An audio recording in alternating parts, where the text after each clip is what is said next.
How does fasting affect the body? During fasting hours when no food or drink is consumed, the body uses its stores of carbohydrate, stored in the liver and muscles, and fat to provide energy once all the calories from the foods consumed during the night have been used up. The body cannot store water, and so the kidneys conserve as much water as possible by reducing the amount lost in urine. However, the body cannot avoid losing some water when you go to the toilet, through your skin, and when you breathe, and when you sweat if it is warm.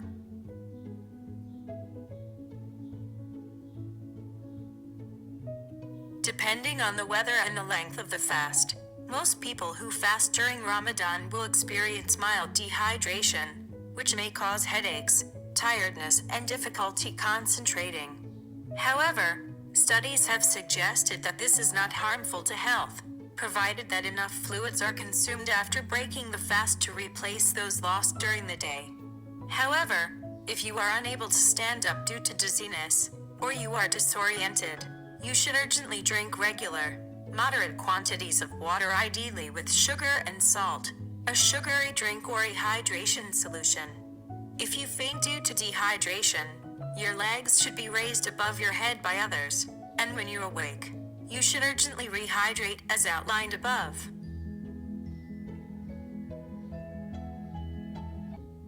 For those who would normally consume caffeinated drinks such as tea and coffee during the day, the lack of caffeine during the fast may initially lead to headaches and tiredness.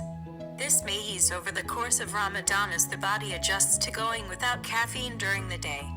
Once the fast is broken, the body can rehydrate and gain energy from the foods and drinks consumed. Having not eaten for a long period, you may find it helpful to eat slowly when breaking the fast and to start with plenty of fluids and low-fat, fluid-rich foods.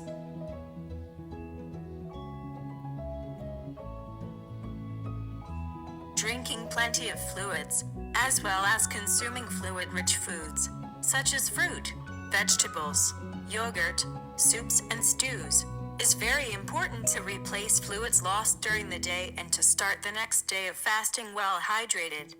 Salt stimulates thirst, and so it's a good idea to avoid consuming a lot of salty foods the pre-dawn meal. Suhoor provides fluids and energy for the day of fasting ahead, so making healthy choices can help you to go better with the fast. While after meals are often a time for celebration, with families and friends coming together to break their fasts, it's important not to go overboard when eating during Ramadan. Consuming a lot of deep-fried, creamy, and sweet foods may actually cause you to gain weight during Ramadan. Ramadan can be a good time to make changes to improve the balance of your diet that you can sustain in the longer term. The changes to eating habits and lack of fluids during the day may cause constipation for some people. When you can eat and drink, consuming plenty of high-fiber foods, such as whole grains, high-fiber cereals, bran, fruit and vegetables, beans, lentils, dried fruit and nuts alongside plenty of fluids may help to ease constipation, as well as doing some light physical activity, such as going for a walk after iftar. Is fasting good for health? Results from studies on the health effects of Ramadan fasting are mixed, probably because the length of the fast and the weather conditions experienced vary depending on the time of year and the country where the fast is being observed. Some studies have found that people who are overweight or obese lose weight and body fat during Ramadan, although they tended to put this weight back on after Ramadan.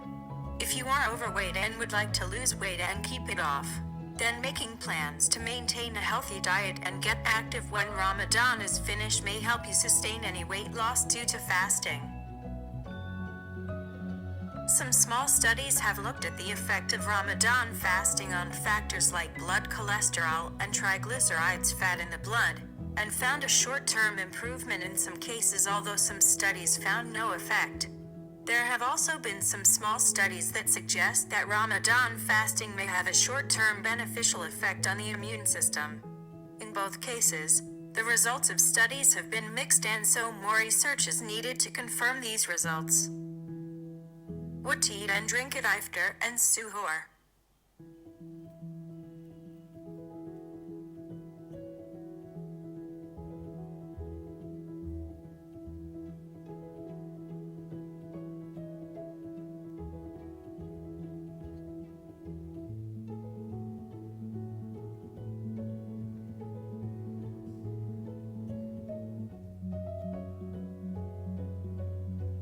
iftar. When first breaking the fast, go for plenty of fluids, low-fat, fluid-rich foods, and foods containing some natural sugars for energy. Avoid consuming a lot of foods or drinks with added sugars. Below are some examples. Drinks: water, milk, fruit juices or smoothies. Water provides hydration without any extra calories or added sugars. Drinks based on milk and fruit provide some natural sugars and nutrients. These are also good to break the fast, but avoid drinking a lot of drinks with added sugars after breaking the fast, as these can provide too much sugars and calories. Dates, traditionally eaten to break the fast since the time of the Prophet Muhammad. Dates are a great way to break the fast as they provide natural sugars for energy, provide minerals like potassium, copper, and manganese, and are a source of fiber. You could also try other dried fruits such as apricots, figs, raisins, or prunes, which also provide fiber and nutrients. Fruit, a traditional way to break the fast in South Asian cultures. Fruit provides natural sugars for energy, fluid, and some vitamins and minerals. Soup, traditional in many Arab countries, is a light way to break the fast and provides fluid. Traditional soups are based on a meat broth and often contain pulses, like lentils and beans, and starchy foods like pasta or grains, providing nutrients and energy. After breaking the fast, meals vary between different cultures and traditions, but try to make sure the foods you eat provide a balance of starchy foods, including whole grain,